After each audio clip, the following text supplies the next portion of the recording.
Chapter 1. Arrival. Alaska was too quiet. Snow blanketed the road in both directions, muffling the world into silence. I hadn't passed another car in over an hour. My phone's GPS had given up 30 miles ago, and the only thing guiding me now was a creased set of handwritten directions that smelled faintly of cigarette smoke. The ad online had been short, almost desperate. Attendant wanted, remote location, housing provided, immediate start. I hadn't asked questions. I just needed to disappear. When I finally saw the gas station sign in the distance, fuel and supply, buzzing in pale green neon, I thought I was hallucinating.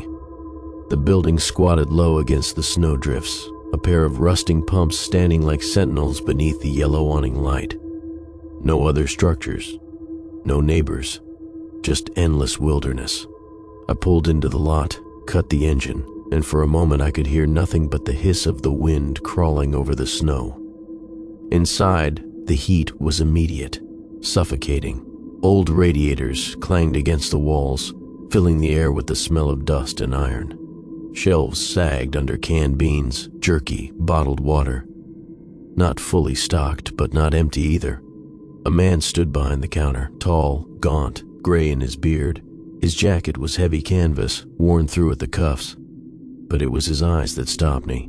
Icy pale, sharp as glass, following me the way a hawk follows something small that moves in the snow. "You're late," he said. I looked at my watch. I made good time, actually. He shook his head once. "Out here there's no such thing as early, only on time or late. You're the manager? Call me Harland." He didn't offer his hand. Instead, he reached under the counter and slid out a folded sheet of paper. His fingers lingered on it a moment too long before letting go. "This is the job," he said. "Follow the rules and you'll get paid. Don't and—" He didn't finish. His stare did it for him. I unfolded the paper. The 7 rules of fuel and supply. Never let the pumps run dry. If they stop, refill them at once. Even if no one's using them, they must flow. Lock every door at midnight sharp. If a door is still open when the clock turns, something else will close it for you. If anyone knocks after midnight, do not answer, no matter if it looks like someone you know or even yourself. Keep the generator fueled. The lights must never go out. Darkness belongs to something older. Avoid staring into mirrors or windows too long. They're not always reflecting you. Between 2:13 and 2:16 a.m., do not look outside. Even if you hear voices calling your name, every Sunday leave the offering in the shed out back. You won't need to ask what kind. It always makes itself clear. I read them twice, then looked up. This is... what? Some kind of joke? Harlan's expression didn't change. No joke. What does number 7 mean? "You'll know," he said flatly. Something about the way he said it, like the words were too heavy to carry, made my mouth dry. I just sell gas and snacks, right? I tried to smile. "You sell what you can. You watch the pumps. You follow the rules." He leaned forward slightly. "That's all there is. The station will keep you if you keep it." The radiator hissed louder, almost like it was punctuating his words. I folded the paper carefully, slid it into my jacket pocket. "All right," I said, though my voice shook more than I wanted it to. "Good." Harlan's stare lingered on me a moment longer. "Your shift starts tonight." The small apartment above the station was more a cell than a home. Bare cot, a dresser, a single frosted window overlooking the black stretch of road. I dropped my bag and sat on the mattress, the folded paper heavy in my pocket like it was carved from stone. The rules didn't feel like instructions. They felt like commandments. Survival laws. By evening, Harland had shown me the basics. The register, the pumps, the backup generator. His movements were precise, almost ritualistic, as though every action was part of a script he'd memorized long ago. I asked how long he'd been here. Too long was all he said. By 10, the place was dead quiet. No cars, no customers, just me and the shelves. Harland left without ceremony, muttering about needing rest before dawn. At 11:59, I stood at the door, phone in hand. My thumb hovered, waiting. As the numbers rolled to midnight, I threw the lock. The moment I did, the wind outside rose into a shriek. The light over the pumps buzzed, flickered, and for a heartbeat I swore I heard something like a laugh carried on the storm. At 12:03, someone knocked. 3 deliberate raps against the glass. My stomach turned to ice. I forced myself to look. A man stood outside, coat, beard, pale eyes, Harland. At least, it looked like him. His skin was chalk white, lips curled too far back, teeth showing in a grin too wide. His eyes stared into mine without blinking. He lifted a hand, knocked again. Tap, tap, tap. The paper in my pocket crinkled against my chest. Rule 3rd, if anyone knocks after midnight, do not answer, no matter if it looks like someone you know, or even yourself. I stumbled back from the door, heart pounding. The thing outside leaned close, pressed its face to the glass, and whispered, clear as if it were in the room with me, "Let me in." And that was my first night at Fuel and Supply. Chapter 2, The First Night. The wind outside had a voice that night, not the whistle of snow over rooftops, but something deeper, low and echoing, as if it were coming from beneath the ground. Every time I tried to focus on it, the sound would vanish, leaving only the biting cold and the dull hum of the fluorescent lights. I kept busy for a while, checking the pumps, counting inventory, running my fingers over the cold cash register buttons. The first rule, the one about never letting the pumps run dry, felt oddly urgent, though I knew no cars were coming. Each time I glanced at the gauges, I felt a prickle of unease, as if the pumps were alive and watching me. Hours passed slowly. My thoughts kept drifting back to the 7 rules. Rule 6 made me especially nervous. Between 2:13 and 2:16 a.m., do not look outside. Even if you hear voices calling your name. Why that time? Why 3 minutes? Something in that specificity felt like a warning of a very particular kind of danger. At 1:47 a.m., the first visitor arrived. The bell above the door jingled faintly, a sound almost swallowed by the wind outside. I looked up and saw a man step in. His face was hidden under a hood, voice muffled when he spoke. "Gas," he said, holding up a container. I nodded, hesitant. Something about him made the hair on my neck stand on end, though I couldn't pinpoint why. He didn't move past the doorway, didn't look at the shelves, just stared straight at me as if measuring me, his breathing visible in the cold air. I handed him the fuel container, keeping my distance. As he left, I felt a twinge of relief, but only temporary, because when the door shut, I noticed his footprints. They didn't end at the threshold. They led across the snow outside, forming a circle around the pumps, and then vanished. Not melted in the snow, not swept away by the wind, vanished. I froze. By 2 a.m., the storm outside was heavier. Snow whipped the glass like it had a mind of its own. I tried to focus on cleaning, sweeping dust off the counters, but every time I looked at the mirrors lining walls, I felt that creeping unease again. Rule 5. Avoid staring into mirrors or windows too long. They're not always reflecting you. I shook my head. I'm imagining it. At 2:12, just before the dreaded 3-minute window, I noticed movement outside, shadowy shapes flitting past the frosted windows. Figures, animals. My mind tried to rationalize, but instinct screamed that these were neither human nor animal. At 2:13, the world changed. The lights flickered violently. The wind screamed as if something enormous had broken through the storm. I tried not to look outside, telling myself of the rule, but then I heard it, a whisper, clear as a person standing right beside me. "Come out. We need you." It wasn't my voice they called, it was my name, my real name, spoken in a tone that made my chest tighten with fear. I turned toward the mirror reflexively, heart hammering.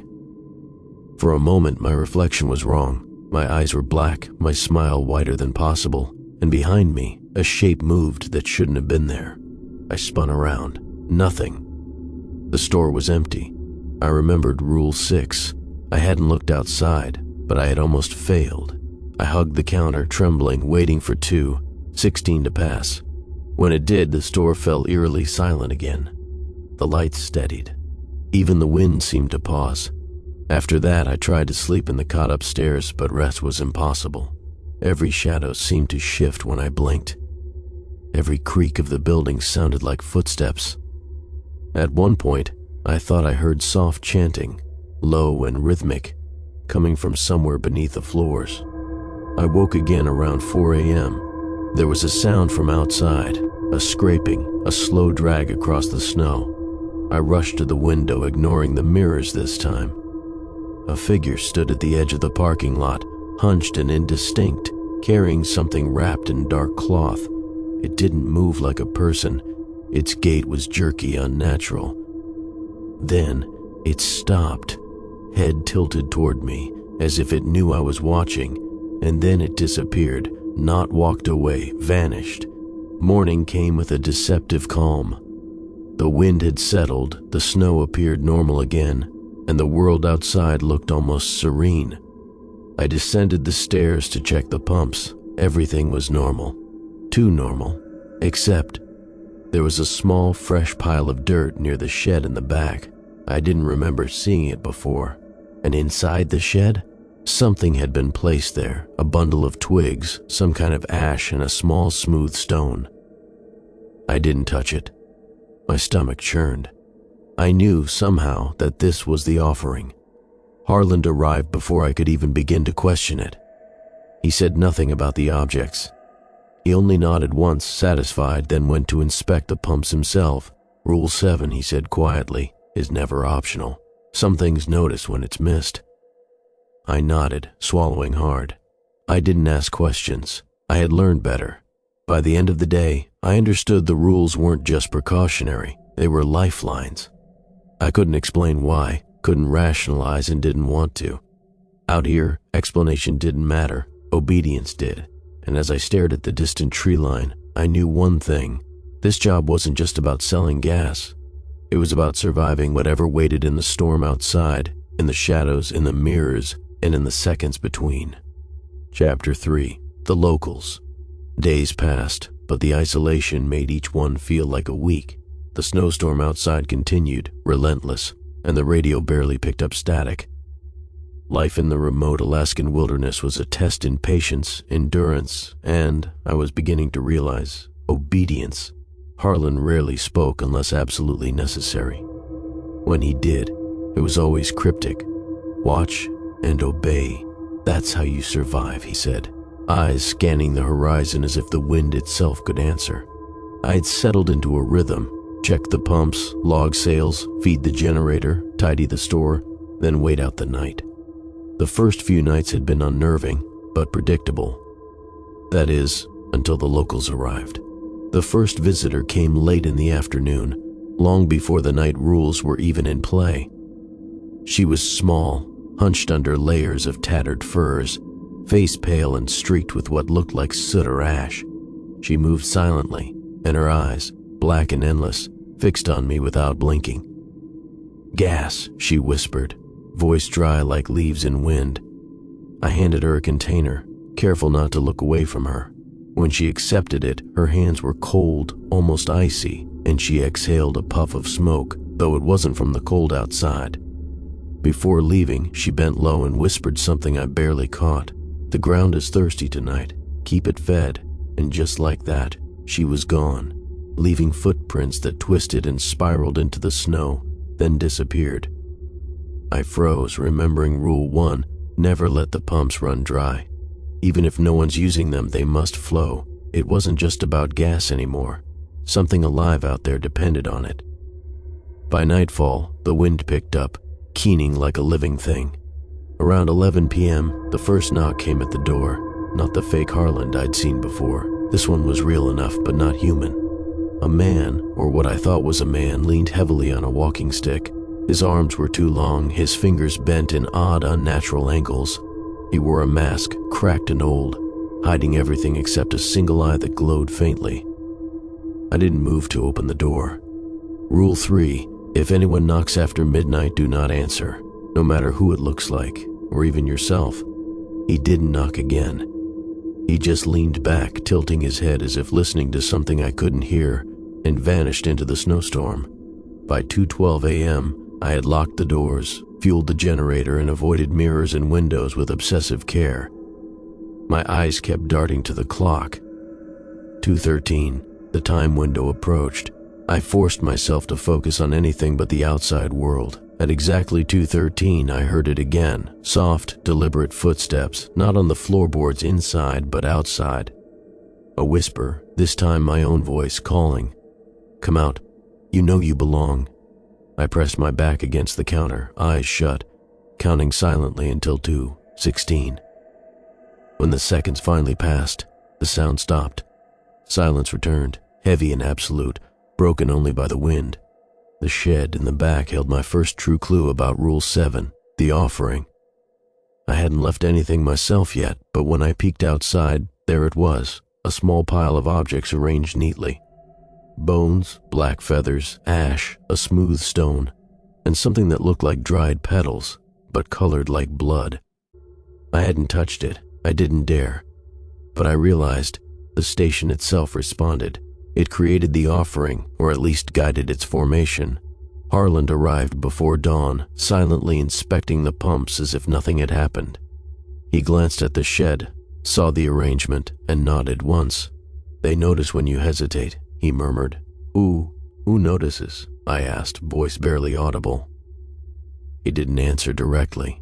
Instead, he said, "Not all life is human. Not all hunger is obvious. Some doors were never meant to be opened. Some roads never traveled. You are here to keep them at bay." I swallowed, shivering, realizing the gas station wasn't just a building. It was a boundary, a ward. And the rules, they weren't just instructions. They were a ritual, each act feeding or placating something. By my third night, the visitors became more frequent, more daring. Shadows flitted past the frosted windows, shapes that shouldn't exist in 3 dimensions. Faces appeared in mirrors that weren't mine. Voices whispered promises and threats in languages I couldn't understand.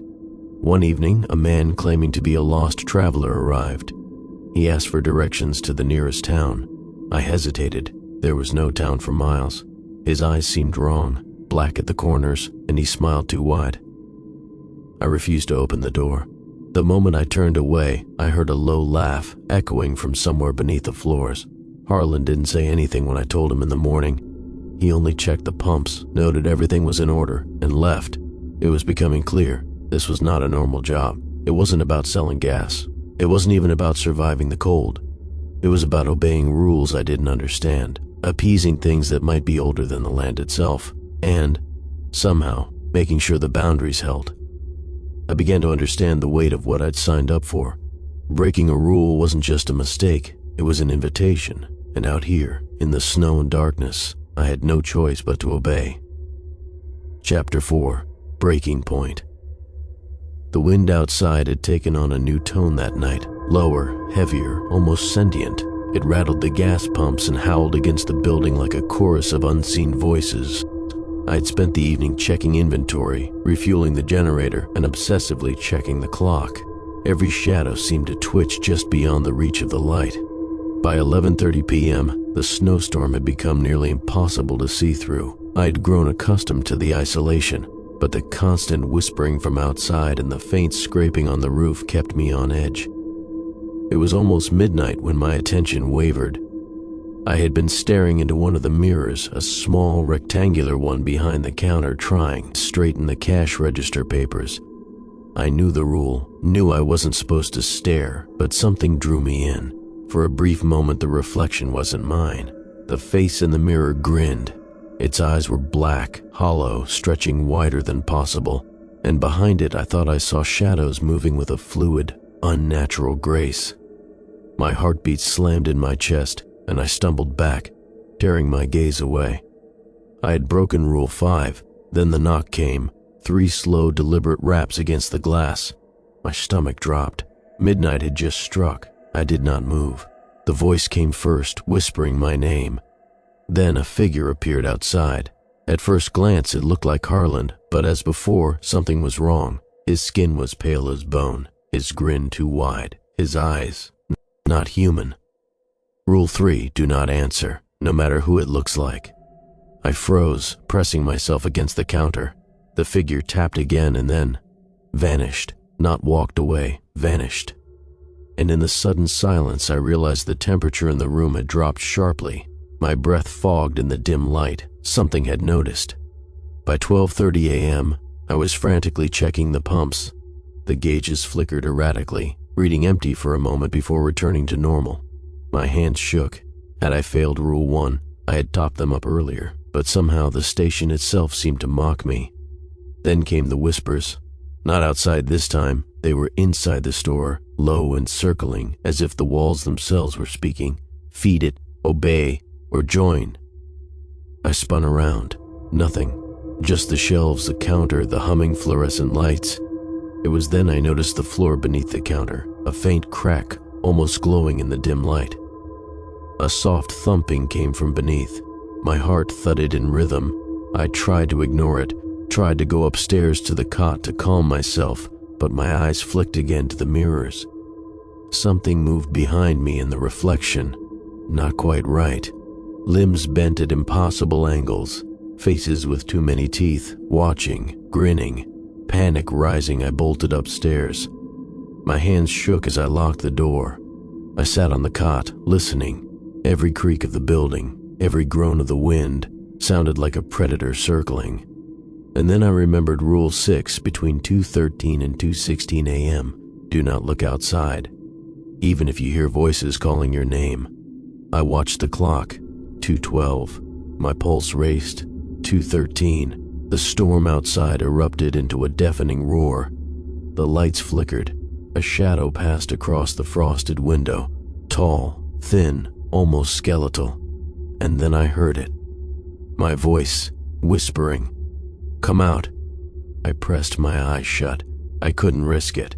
I counted the seconds silently, each one stretching unbearably long. 2:16. The wind died down, the lights steadied, and silence returned. Morning came, but it brought no relief. The shed out back held another offering. This one was different, larger, more grotesque. Bones arranged in a circle around a blackened stone, feathers pointing toward the sky, and what looked like dried blood etched into the snow. I didn't touch it. Harland arrived and examined it briefly, nodding once, as though approving of something I didn't understand. "Some mistakes are noticed," he said quietly. "Some mistakes are forgiven, some are not." I realized then, breaking the rules had consequences, immediate and terrifying, and the station itself enforced them. It wasn't just about survival, it was about balance, and the balance demanded offerings. By the third night, the boundary between the station and whatever lurked outside was becoming dangerously thin. Shadows lingered longer, mirrors whispered louder, and every knock at the door felt like a test. I had glimpsed a horror of what disobedience could bring, and it was nothing I wanted to repeat. I began to understand, finally, that fuel and supply wasn't a job. It was a ritual. Each rule, each offering, each act of obedience was a line in a pattern older than the snow-covered land around me. And I was just beginning to see how high the price could be for failure. Chapter 5. Secrets Beneath. The storm had finally eased, leaving the world outside a muted white. Snow piled high around the pumps, muffling sound, creating the illusion of total isolation. Inside, the air still felt thick, almost alive, as though the station itself had absorbed the weight of the last few nights. I had begun to avoid the mirrors entirely, and the windows felt like thresholds to a world I didn't belong in. Harland left early, muttering something about errands in town. I had the place to myself, too much time to think, and thinking had become dangerous. It was then I noticed the floor beneath the counter, the same faint crack I'd seen earlier, more pronounced now. Something about it seemed deliberate, like it had been placed there to catch attention. I hesitated. Every instinct screamed to leave it alone, but curiosity gnawed at me. Slowly, I knelt and ran my fingers along the edges. The wood felt slightly warmer than the rest of the floor, pulsing almost like it was breathing. Taking a deep breath, I lifted the panel. Beneath it lay a narrow staircase, descending into darkness. The air that wafted up smelled of earth, ash, and something metallic. Blood, maybe. My heart pounded. I should have stopped. I should have left it alone, but I didn't. I descended carefully, the steps creaking beneath my weight. The light from the store above barely reached the bottom. Only when my eyes adjusted did I see the full extent of what I had discovered. A small chamber, hidden beneath the gas station, lined with shelves and tables covered in objects that made my stomach twist. Bones, blackened and clean, arranged in patterns, feathers, stones etched with symbols that pulsed faintly, almost glowing. Small jars filled with dried herbs, ashes, and remnants of unknown substances. And in the center, a circular pit, shallow but clearly worn into the earth, its edges stained dark. This was not storage. This was a ritual site. I stumbled backward, nearly falling. My mind raced. This is impossible. This can't be real. Then I noticed something even more terrifying. Names carved into the floorboards around the pit. Names I recognized, workers who had come before me. Some of them were listed as missing in old news clippings I had seen on my phone before I left home. Others, I realized with horror, had never been reported at all. I swallowed hard. The offering, the rules, the constant whispers, they weren't just superstition. They were part of a system, a cycle. And the pit was for sacrifices. I felt a chill run down my spine. A whisper echoed softly from somewhere behind me. "It sees you." I spun around.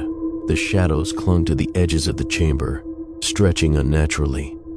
My reflection, or something like it, appeared briefly in a shard of glass lying among the ritual tools. Its eyes were black, its grin impossibly wide. I realized then that every rule Harland had given me was a line of defense. The pumps flowing, the generator running, the doors locked, the offerings placed. They weren't convenience. They were barriers. They kept something older, something hungry, from crossing into this world. And every worker eventually became part of it. I didn't touch anything. I didn't breathe more than I had to. I climbed back up, sealing the panel behind me. The station felt different after that. Smaller, suffocating, alive, watching. When Harland returned, he glanced at me briefly, as if he knew. He said nothing, only refilled the generator and checked the pumps. "You've seen too much," he said quietly, "but now you understand. The rules aren't for comfort, they're survival, and survival comes at a cost." I nodded, swallowing the lump in my throat. I hadn't just discovered the station's secret. I had discovered the truth about the cycle and the part I was now forced to play. By the next night, the whispers were louder. Shadows moved more boldly. The visitors became more daring, and I knew that sooner or later I would be called upon to participate, not just as a witness, but as an offering, or a feeder, or both. The rules weren't suggestions, they were lifelines, and breaking them could mean the end. Chapter 6. The Last Threshold. The storm had returned with a vengeance, snow swirling in violent sheets around the isolated station. The wind carried whispers, now almost intelligible, speaking in voices I recognized, my own, Harland's, and others I'd never met. Something was coming, something patient, something that had waited for me to falter. I had been vigilant for days. The pumps were never empty, the generator never failed, the doors locked before midnight. I had avoided mirrors, obeyed the time-specific warnings, and made the offerings. Still, the sense of being watched, hunted, never left me. And now it was here. At 11:47 p.m., a shadow detached itself from the storm outside. It didn't walk. It glided, twisting in shapes no human body could take, shifting between forms. A man, then a wolf, then a faceless void, then a smear of smoke and darkness. It stopped at the edge of the parking lot, staring, waiting. I felt the air thicken, cold pressing against my lungs. My hand shook as I double-checked the pumps, muttering to myself, "Flow, flow, flow." Rule 1. The station hummed as if responding, a low vibration under my feet. At midnight, I locked the doors. The station quivered, lights flickering. The shadow moved closer, testing the glass. I could hear its whispers now, promising, threatening. "You cannot hold us forever. We hunger. You belong to the station now." Then came the first knock after midnight. 3 slow raps. Tap, tap, tap. Rule 3 screamed in my mind, "Do not answer, no matter who it looks like, or even yourself." I forced my shaking hands to obey. The door rattled under some invisible pressure. my breath fogged, chest tight with terror. I saw my reflection in the mirrors, black-eyed, grinning, stretching impossibly. Behind me, shadows writhed as if the walls themselves were alive. Rule 5, avoid staring into mirrors. I did my best, but every shadow was teasing my eyes, drawing me in. One flicker, and I could swear something stepped from the reflection into the room. By 2:12 a.m., I had already lost count of the whispers. Then 2:13 came, and with it, the voices from outside, my name beckoning me. I could feel the station itself pulsing beneath my feet, the floors vibrating with energy, a rhythm that seemed alive. Rule 6, do not look outside between 2:13 and 2:16. I forced my eyes closed, pressing my face to the counter, counting in my head. The wind screamed as the shadow at the edge of the lot pressed against the window, its form stretching impossibly. 2:16. Silence returned. The station exhaled. The shadow outside was gone. I was alive. This time, I didn't have time to breathe before the shed called to me. The offering for the night had already formed, black feathers arranged around a stone, dried petals twisted into a spiral, and an unmistakable crimson stain that hadn't been there before. I realized then the offering wasn't just for survival. It was a seal, a lock, a bribe to keep the things outside contained. Miss it or do it incorrectly, and the station itself would fail. I felt a presence behind me and spun. Harland had returned, his eyes sharper, colder, more calculating. "Tonight," he said quietly, "is the test. You've obeyed, but obedience alone is not enough. You must understand." He gestured toward the ritual chamber beneath the station. "They will try to cross. You either help maintain the barrier, or you join the others." I descended into the chamber, carrying the offering carefully. Shadows writhed in the corners, whispering in voices older than memory. I placed the feathers, stone, and petals exactly where the station directed me, feeling the energy thrum beneath my hands. The pit began to pulse, dark smoke rising from it, shaping into forms, beings of shadow, teeth, and claws pressed against some invisible boundary. They pressed harder, testing the limits. The station shook. The lights flickered above. The generator groaned. Rule 7, the offering, was my only weapon. I completed the placement, muttered the words I hadn't even known I knew, and felt a wave of force push outward, a door slamming shut in the wind. Silence fell. The shadows recoiled, retreating beneath the threshold. I gasped, trembling, drenched in sweat. The station exhaled around me, alive and watching. Harlan's eyes met mine. "Now you see, this is why the rules exist. They are not suggestions, they are lifelines, and the station chooses who survives." For the first time, I understood the full gravity of my situation. I was not just an employee, I was a ward, a protector, a participant in a cycle older than the wilderness around me. Every night would bring the test again. Every misstep could mean death, or worse. The storm outside raged on, but inside I felt the boundaries hold, for now. Chapter 7, The Rituals Unveiled. The morning after the storm, the air was crisp, the sky pale and still. But the calm was deceptive. The station seemed heavier, as if carrying the memory of the night before. I moved slowly, checking the pumps, refueling the generator, keeping to the rules. Every shadow seemed to stretch longer, every creak more deliberate. Harland appeared silently, his face unreadable. "Today," he said quietly, "you learn the truth, not just about the rules, but about what they protect." I followed him upstairs to the apartment. There, tucked behind the dresser, he pulled out an old notebook, leather cracked and worn. He opened it carefully, revealing pages filled with diagrams, names, and symbols I didn't understand. "This station isn't just a building," he began. "It sits on a threshold, a door to something older, hungrier, and endless. The rules, the offerings. They aren't superstition. They are rituals, safeguards, wards." I stared at the pages. Names were listed, each with dates, marks, and notations. Some were crossed out. Some had a symbol I hadn't seen before, 2 interlocking circles, black as ink, surrounded by scratches. These were the workers before you, Harlan said. Some obeyed, some faltered, some became part of the offerings themselves. My stomach churned. Offerings? You mean people? He nodded. Not always, but sometimes yes. The station requires a balance. Blood, bones, and obedience are its language. Every night, every week, the rituals keep the boundaries strong. Fail, and the things outside cross over, and the cycle continues. I felt the weight of the realization.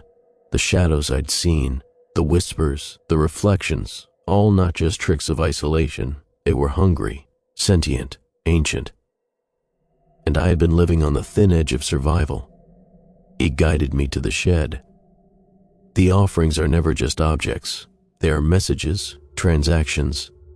They feed the station, stabilize the boundary, and, if done correctly, protect you.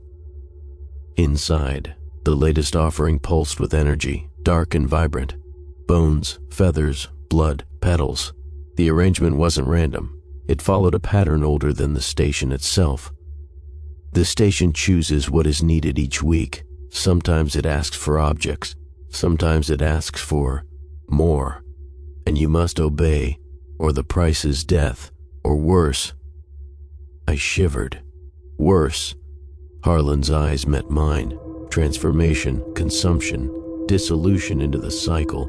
Those who fail are remembered in the rituals, their essence feeding the station. You've seen the names in the hidden chamber. They are not gone. Not entirely. That night I understood the full weight of the rules. 1. Pumps must flow. The station feeds on movement and energy. 2. Doors locked at midnight. Boundaries must be secured. 3. Do not answer post-midnight knocks. Deceptive entities use familiar faces to breach the threshold. 4. Generator must run. Darkness is the doorway. 5. Avoid mirrors, windows. Reflections are gateways. 6. Time-specific observances. Precise moments hold the balance. 7. Offerings. Payment. Seal. Protection. Every night, every act, every ritual had one purpose: containment. That night, as the storm howled outside, I placed the offering in the shed, exactly as the station directed. The pit beneath pulsed and flared. Shadows writhed but could not breach. The whispers pressed closer but did not touch me. Harlan stood silently in the corner. You see now, obedience is survival, understanding is power, but remember this, some nights it will demand more than you are ready to give. I realized then that survival was not just about following the rules. It was about anticipating them, respecting them, and being ready to sacrifice for them. And that was the true horror. The station was patient. It waited for you to falter, to hesitate, to break. And the price of a single mistake was unimaginable. By dawn, the storm had passed. The station was silent, but the air still vibrated with energy. I had survived. But I knew the cycle would continue. The whispers, the shadows, the rules, they were eternal, and I was now a part of it. Chapter 8. The Breach. The wind was a living thing that night. Snow lashed the windows with sharp, stinging force.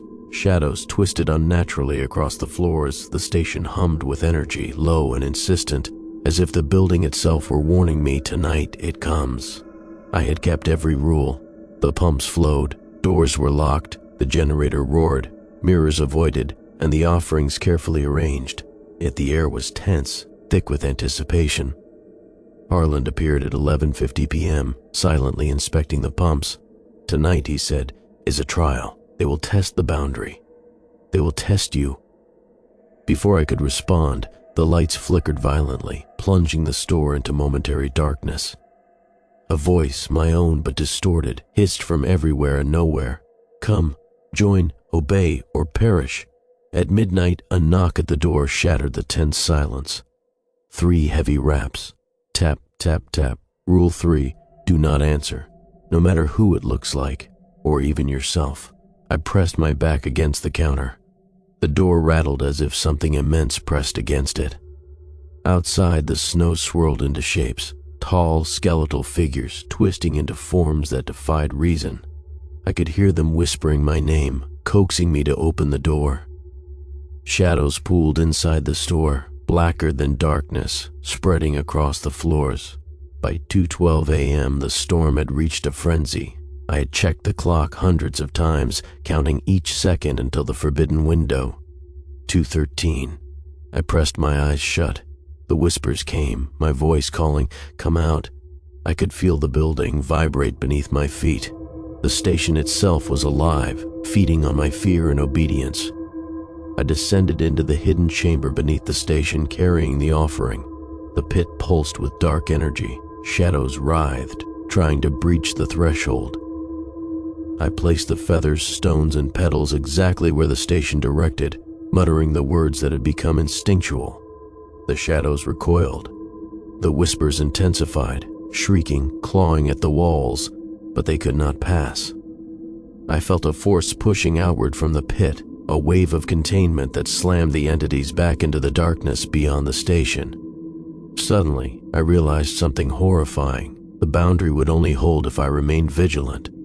One mistake, one hesitation, and the entities would break through. The station needed a guardian, not just an observer. Harlan's voice echoed from the corner.